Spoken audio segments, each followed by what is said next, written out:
Well, tonight our focus rests on the retracked and superb Fly on the Windshield, and the track which most people recognize as the Broadway melody of 1974. But because of an oversight in the earliest disc production, most of this song was actually married to the end of the previous tune.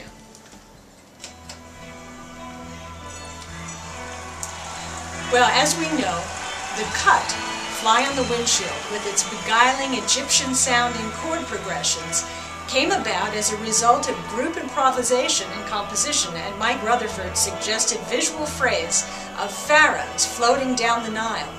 Now, it has definitely needed to be retracked because Gabriel was way off of Mike at the beginning. That's the new, this is the old.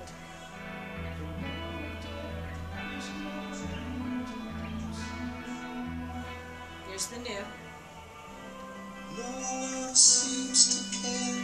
They carry on as if nothing was there. Here's the old.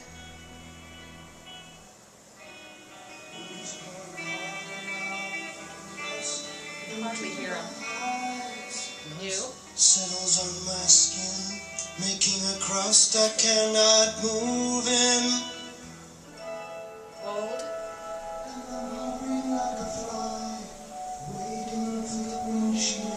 Okay, here comes Steve's retract portion.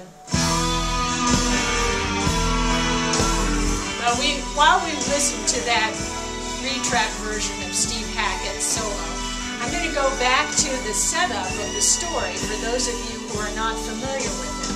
By the way, I do go over completely Steve Hackett's stuff in another video, so you can take a listen to all of that on the other video if you just put in analysis Steve Hackett.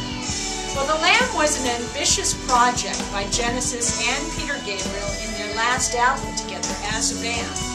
A four-sided concept album in which a young Puerto Rican man, read that, spray painting juvenile delinquent, is sucked into an alternate reality through a portal in New York's Times Square and has his senses pulled and stretched to their outer limits, metaphorically.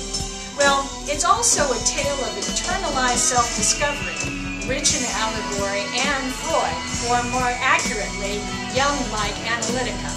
This ballsy, street-smart graffiti artist named Rail was as different a character as the gentrified English Gabriel had ever played in his previous intellectual yet mercurial stage personas.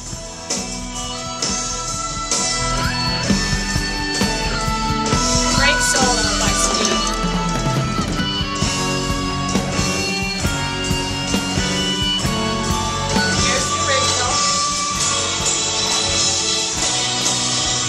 Hardly hear him. It's really buried in the mix.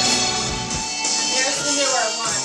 I'll go ahead and stop it before Broadway Melody of 1974. Well, I think that having once been invited to film school in London for his college years, Gabriel had always written lyrics which involved rich, inventive visuals, often based on his previous night's dreams, believe it or not. Well, these two songs are inextricably linked in concept, for they represent Rail's entrance into his surrealistic journey into his own subconscious. Lyrically, it was existentialism at its core. While in some performances, Peter would describe the large black cloud about to envelop Rail as becoming solid like a screen, showing up pictures of what existed around it before, but on the back side of it. And as Rail was engulfed, he saw himself projected on the cloud alongside those other past images, as audience and event were locked as one. End quote. Kevin Holm Hudson, who wrote this outstanding book, Genesis and the Lamb Lies Down on Broadway, states that the images is evocative of the Tibetan Book of the Dead's point of view of the deceased human being becoming the sole spectator of a marvelous panorama of hallucinatory visions. And the proverbial life flashes before your eyes type of experience as you're supposedly about to die. Well, quote, from the Tibetan Book of the Dead, which Peter Gabriel was reading at the time of the writing of The Lamb, he, like a wonderstruck child, is watching moving pictures cast upon a screen of the non-reality of what he sees, dawn and set. Well, many fans interpret these first 3 tracks, the title track, Fly, and Broadway Melody, or Echoes of the Broadway Everglades as some refer to it, as either the description of a very bad drug trip or Rael actually dying, cast as the sacrificial lamb who dies because of society's ills. Pretty heavy stuff, but that's Gabriel.